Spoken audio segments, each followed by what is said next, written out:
नमस्कार, स्वागत है आप सभी का कथा सागर चैनल पर। मंगलवार के दिन पड़ने वाले प्रदोष व्रत को भूम प्रदोष व्रत या मंगल प्रदोष व्रत कहा जाता है। प्रदोष व्रत के दिन कथा का श्रवण करने से पढ़ने से जातक की सभी मनोकामनाएं पूरी होती है और कष्टों का निवारण होता है। तो आइए श्रवण करते हैं भूम प्रदोष व्रत कथा का। एक समय की बात है, एक नगर में एक वृद्धा रहती थी। उसका एक ही पुत्र था। वृद्धा की हनुमान जी पर गहरी आस्था थी। वह प्रत्येक मंगलवार को नियम पूर्वक व्रत रखकर हनुमान जी की आराधना करती थी। हनुमान जी ने अपने भक्त की परीक्षा लेने का विचार किया। हनुमान जी साधु का वेश धारण कर वृद्धा के घर गए और पुकारने लगे, हे कोई हनुमान भक्त जो हमारी इच्छा पूर्ण करे।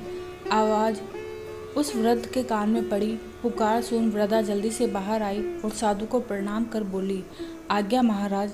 हनुमान जी साधु बनकर आए थे। वो बोले, मैं भूखा हूँ, भोजन करूँगा, तुम थोड़ी जमीन लीप दो। वृद्ध दुविधा में पड़ गई और हाथ जोड़कर बोली, महाराज, लीपने और मिट्टी खोदने के अतिरिक्त आप कोई दूसरी आज्ञा दे, मैं अवश्य पूर्ण करूँगी। साधु ने 3 बार प्रतिज्ञा कराने के पश्चात कहा, तू अपने बेटे को बुला, मैं उसकी पीठ पर आग जलाकर भोजन बनाऊंगा। यह सुनकर वृद्धा घबरा गई, परंतु वह प्रतिज्ञाबद्ध थी। उसने अपने पुत्र को बुलाकर साधु को सौंप दिया।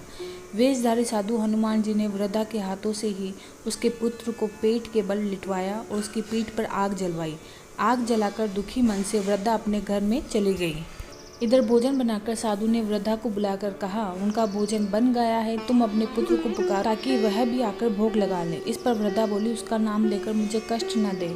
लेकिन जब साधु महाराज नहीं माने तो वृद्धा ने अपने पुत्र को आवाज़ लगाई।